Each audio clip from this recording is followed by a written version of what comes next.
the No Grow Scale podcast. I'm Laura Johns, and I'm so excited to have someone who I feel like is as much like-minded as me in this world as anybody can be. It's Tim Fitzpatrick from Rialto Marketing. He and I both share the love of helping managed services providers and IT companies grow and scale their businesses with good marketing that gets you a return on your investment. So thank you, Tim. I think that this is going to be one of the best podcasts ever because I feel like we have a lot of shared thoughts and values. So thank you so much for joining me today. If you don't mind, share a little bit about what you're doing at Rialto Marketing before we get started. Yeah, cool. Laura, thanks for having me. Man, after that intro, I've got big shoes to fill. I better make sure it's good. I don't typically interview people who are like me. So in this industry, I find a lot of folks who aren't necessarily like me and especially MSP marketing is a very specific, type of client and type of industry to be working in. So I think that it's really cool that you're doing what you're doing. Cool. So with Rialto Marketing, I am a marketing consultant, advisor, and an outsourced or part-time marketing executive. So I help MSPs build or update and then manage their marketing engine so they can get where they want to go faster. And I do that by focusing on 3 areas of marketing: strategy, which is, I think of strategy like fuel, and then planning, where we outline the vehicles that you're going to use, and then leadership is where you have your driver. Either, we could be the driver or we can guide and advise the owner and their team so that they can be the drivers, but you have to have somebody driving it to get those vehicles to the right place. Yeah, I love it. So today one thing that we decided ahead of this podcast today was that we know that one of the conversations that we're constantly having is differentiating yourself in a crowded market. How do we differentiate ourselves? How do we make sure that our brands stand out in the MSP world, in our region, or in our local market, or or nationally if you're serving with those particular types of products? So let's just dig right into that, because I think we could talk for hours. We're going to keep it in about 20-30 minutes, but I find a lot that conversations that I'm having on a regular basis with owners of MSPs are trying to figure out, who am I selling to? Whether it's I want to go toward a niche, I don't want to go toward a niche, I already have a customer base that I'm selling this to, who is my target customer? So how would an MSP, in your opinion, define their target market, their target audience, and then effectively narrow down like who do I want to sell to specifically, and how valuable is defining that in your opinion? Yeah. So to me, your target market and your ideal clients within that market is where everything starts with marketing. So when you skip that, you're just, everything after that is totally out of alignment. So that everything starts there. Let's assume that you're an MSP and you've been in business for a while, right? You have current clients, you have past clients. I think the easiest place to start to hone in on your ideal clients is your existing client base. There's no reason to reinvent the wheel here. I think what you want to do, and I call them the 3 power questions. You want to look at your current clients and say, who do we love working with? And if you love working with them, typically they love working with you. 2, who are our most profitable clients? And then 3, who are we getting great results for? Great outcomes, right? They're happy with what. Who do I have a testimonial for? Who do I know anytime would give me a reference? Yeah. So if you ask yourself those 3 questions, you have this subset of clients that check all 3 of those boxes. It's that group of clients that you start to look for the commonalities, right? You can start to look at the demographics, the numbers around them, but then you can also start to look at the psychographics, which is the conversations going on in their head, right? What are the common problems they have? What are the roadblocks, pain points?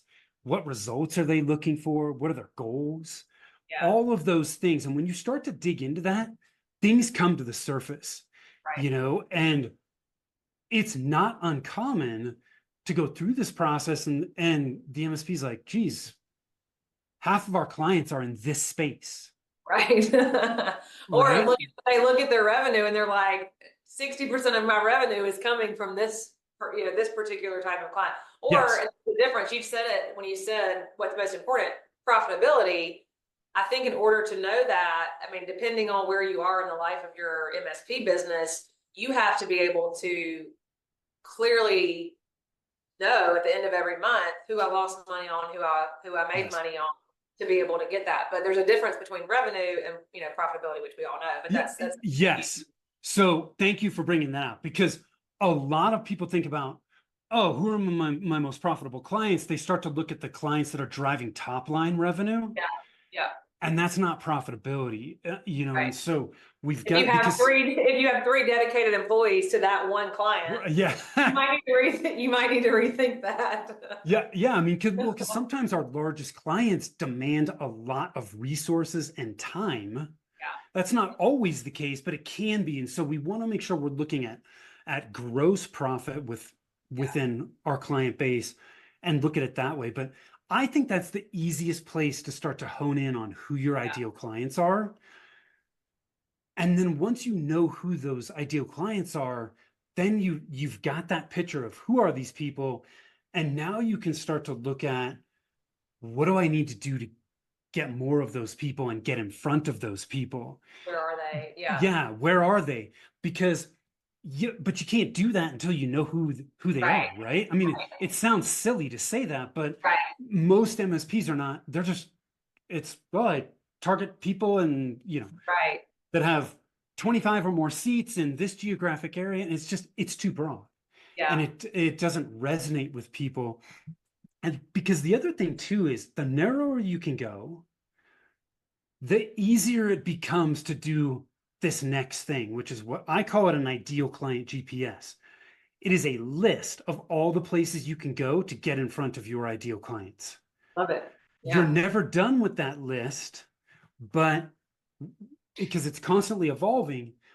But when you start with a list, right? One of my mentors said success starts with a list, right? And so you have this list, that if you market to anywhere on this list, you're getting in front of your ideal clients. Rather than saying, oh, I'm going to go to a networking event and hope that one of my ideal clients is there. And 3 out of 600, right? Right. You're going to the local CPA association meeting because you work with CPAs. Well, of course, that when you go to those meetings, you're going to be talking to CPAs, or you're going to be speaking with other providers that work with CPAs. Yeah. So you can be much more targeted with it. And this, with the internet and now with AI tools out there, creating an ideal client GPS is a lot less work than it used to be, because all you need to do, where are they, right? Yeah. Where do they congregate, online and offline? Yeah. That means, associations, events that they go to, groups they belong to, websites they frequent, suppliers they buy from or vendors they buy from, social media groups they belong to, YouTube channels, email lists, all of those things. Once you look at that entire list, then you can go into something like ChatGPT and go, ChatGPT, what are the most popular or the top stations for CPAs? It's going to spit out a freaking list. Right. And you take that list and no more having to spend hours of research online. Right. No, I mean, it doesn't take that long. If you spend an hour or two doing this with the combination of ChatGPT, asking it questions, and then going back and doing some Google searches just to see what else pops up, you're going to have a pretty great base list to work from. And it's that list that you can then start to look at, okay, what vehicles are we going to use from this list? Right. Yeah. I think, you saying this and saying it's the most important, I totally agree. I feel as though we often overlook, MSPs, owners, leaders in these businesses are extremely busy. Yep. They're putting out fires all the time.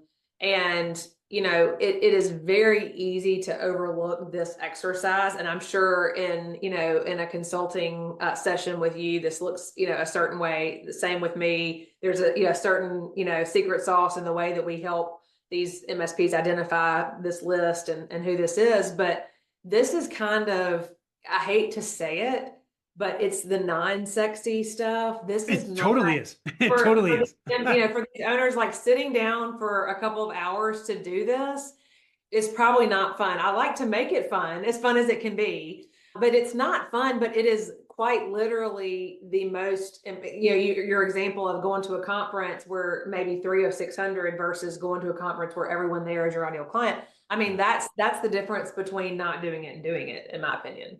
Yeah, That's really good. I love the fact that you bring that up, because a lot of times in conversations like this, I'll say that, these things are not sexy and they're not cool, Yeah. right? It's not the latest, greatest shiny object, Yeah. which is why it doesn't get a lot of attention. But it's also the reason why a lot of MSPs spend money on marketing and they go, this isn't working. Yes. It's Yes. because they've picked vehicles and they have no fuel. We all know that if you got an empty tank in your car, you're not getting far. Yeah. And that's what most MSPs do with marketing. They pick vehicles. Awesome, man, I've got this sexy, cool Ferrari. It's going to go so freaking fast. And then you try to start it and you got no fuel. Yeah. So it's not cool, but it is absolutely critical. These are fundamentals and principles of marketing that just do not change no matter what. Yeah. And I think one other thing we could add on to this is, while you're doing this practice or this exercise of figuring out the list, ask your customers, ask those people that you just identified as either the most profitable or the best, the clients that are going to give you, I would say the clients that are going to give you a raving review, maybe some that aren't, like, ask both, but ask questions to understand them better so that you can dial this in. Yes. So one of the things that we recommend in our process is, once you've identified those ideal clients, you need to interview them. Yeah, I love it. Because that's where you start to get a ton of information, because we as business owners, we don't think objectively about our business. We're too in it. We can't see the forest through the trees. Yeah. When we talk to our ideal clients, they can articulate our value in their words, not our own, which is really important.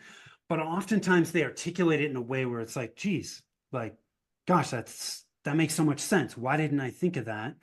Yeah. It's critical to go through that step.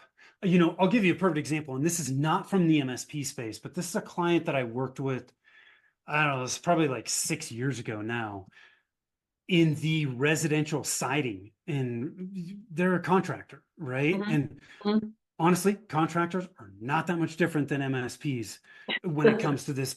You go to a roofer's website or a siding contractor, windows, whatever it may be, they all say the same thing.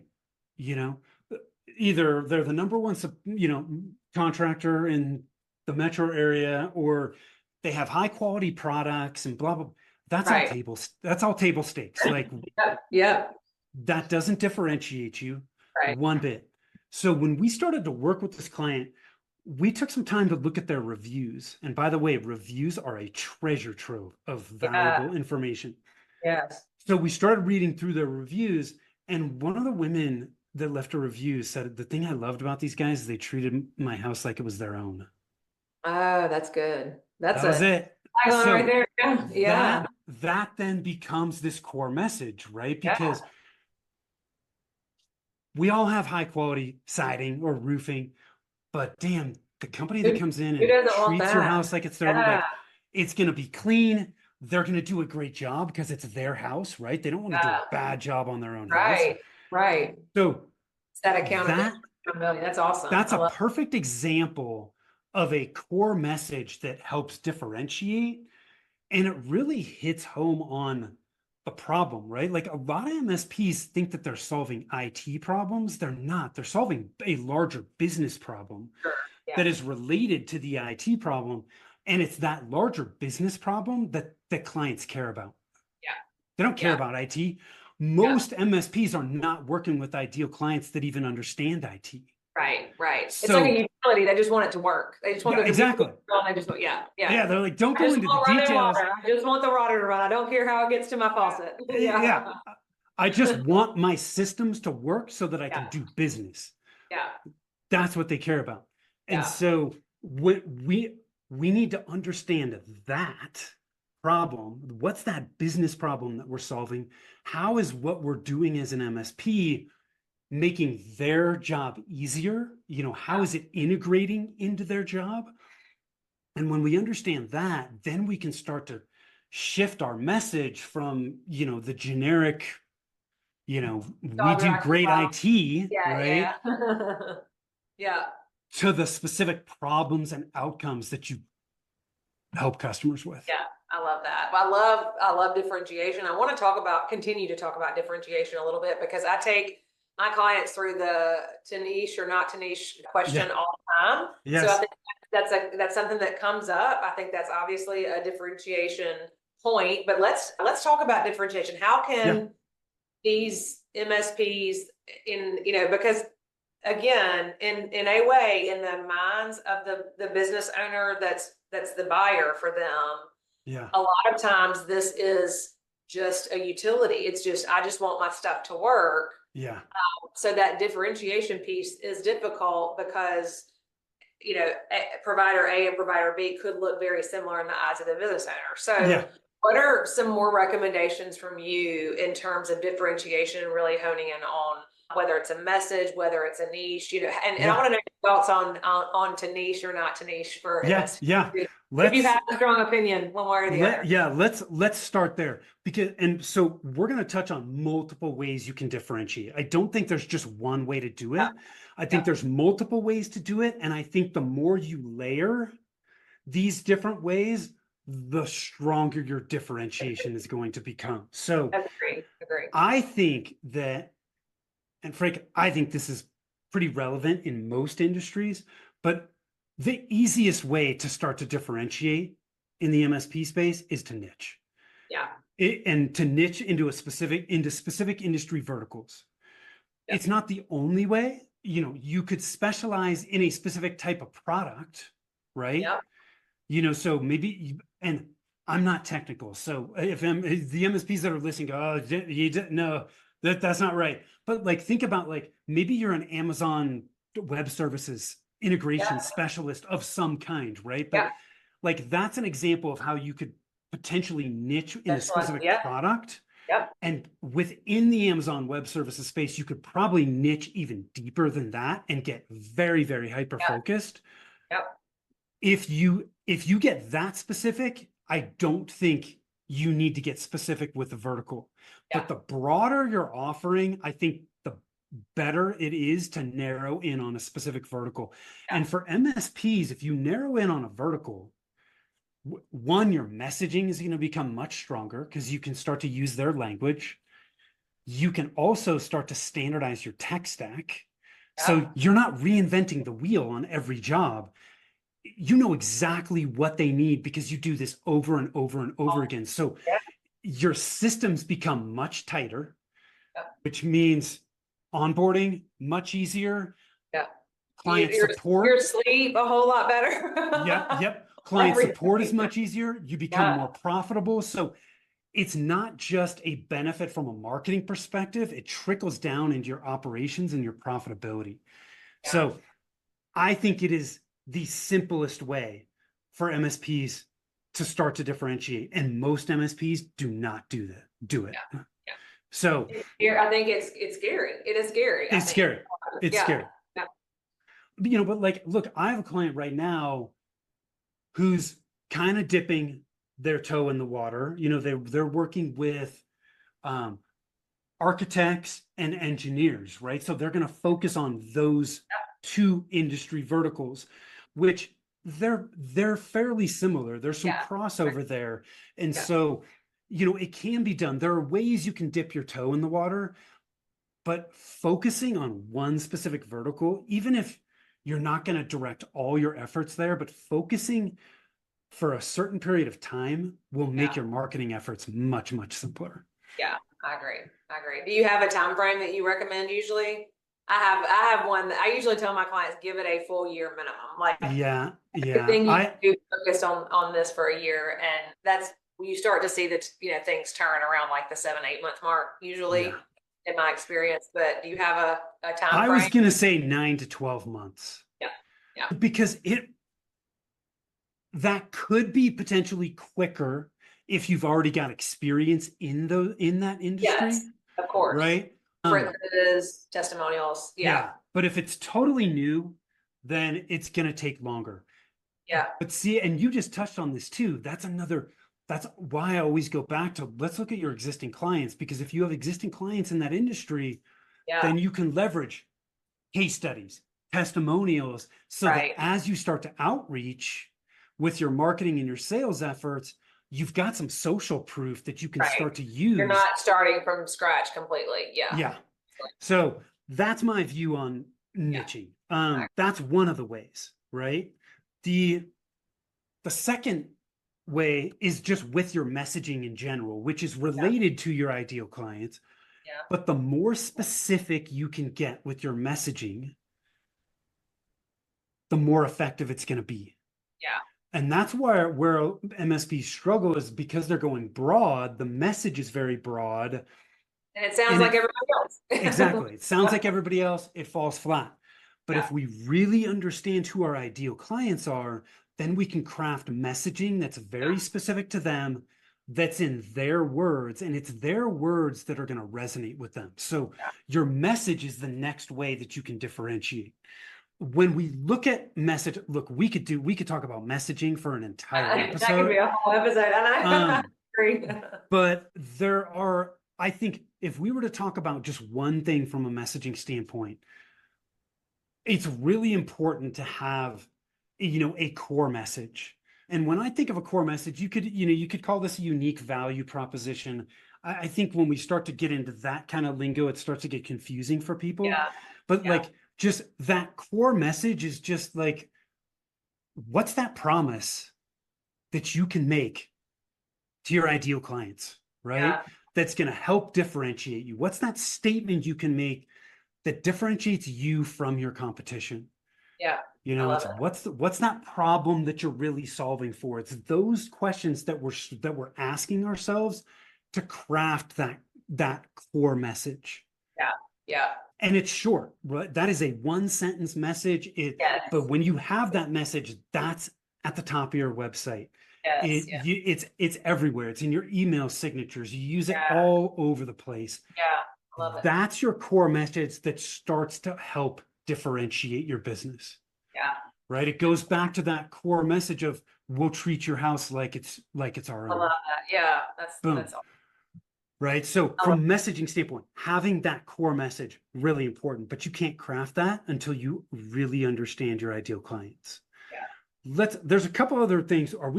If we're good on time, we have about 10 more minutes. So I do want to cover this next topic, but differentiation, huge, effectively figuring out who you are first. We said that's the most important thing. We've talked about how to differentiate yourselves. This is something that I really, really struggle to get my clients to do. So I want to talk about this because not every CEO likes to get in front of a camera or get in front of their iPhone and do a video, or, some of these, especially in the MSP world, some of these people are from near birth, have been most comfortable behind a laptop, not necessarily a camera.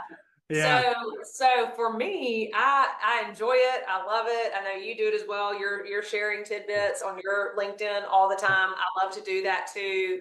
And that might not be what your recommendation is, but once you've honed in on this, you have to be able to differentiate yourself. You have to show your expertise.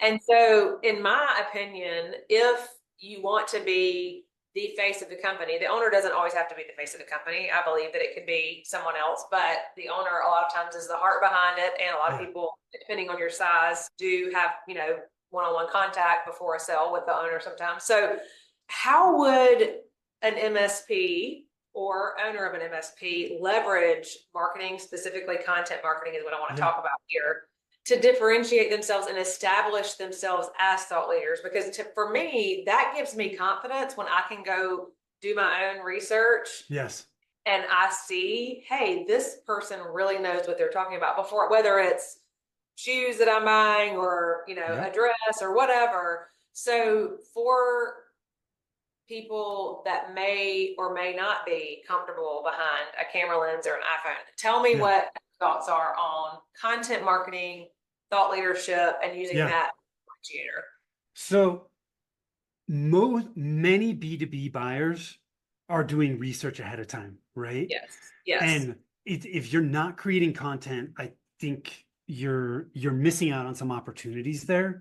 The other thing too is content can be leveraged into a lot of your other marketing vehicles as well. Right? Your social, your email marketing.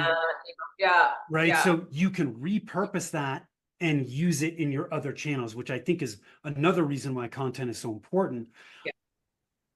But from a thought leadership standpoint, right, when we look at MSPs, like this is a big decision for business owners, and they're not going to make it quickly. They're not going to make it lightly.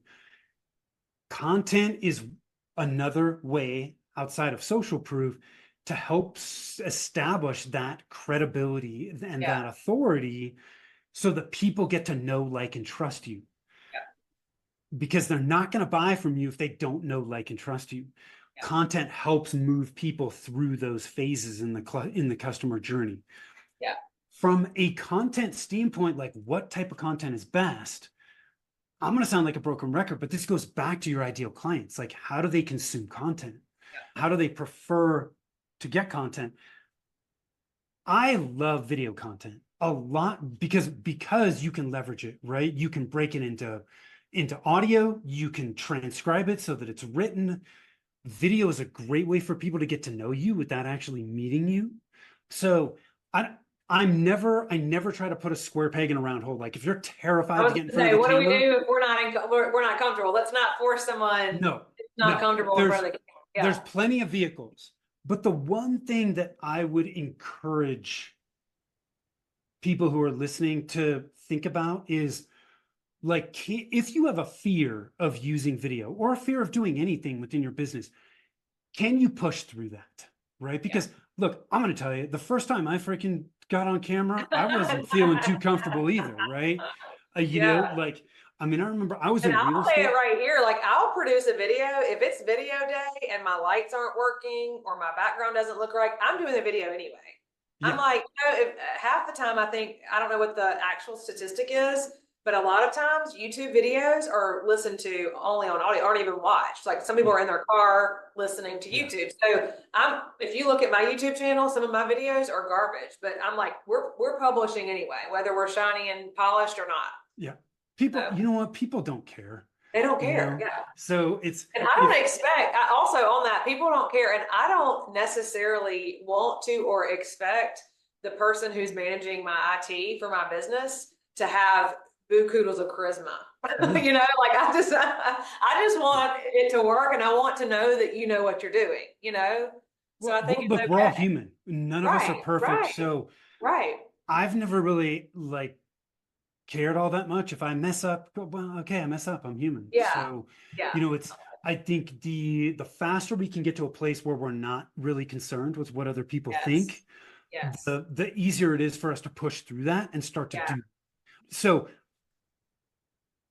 look, you don't have to do video. It's not the only way to create content, but you have to find some way to create content that you can then leverage, because there's so many ways you can use it within your marketing and your sales efforts too. So I think it's maybe really, it's your sales really team. important. Maybe it's your sales. So let's do a challenge. If you're listening to this podcast today and you're the owner of an MSP or IT business, we're going to challenge you this week. Let's just challenge them. I want you to think of a good challenge for a piece of content that they can create this week, whether it's through ChatGPT or on a video. What can we challenge them with?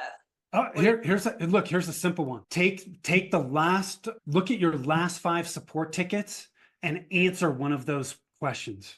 There you go. I love it. And get a camera, do it yourself, or get a team member. This is Joe. We just had a support ticket come in with the client. Do that once a week. That's perfect. This was the problem that they were having. This happens all the time. Here's how we solved it, and here's how you can solve it. Love it. Right? And you just walk them through some of the simple steps, or just here's how we solve this. Here's how. So with MSPs, you have so much content within your business because you have people asking you questions.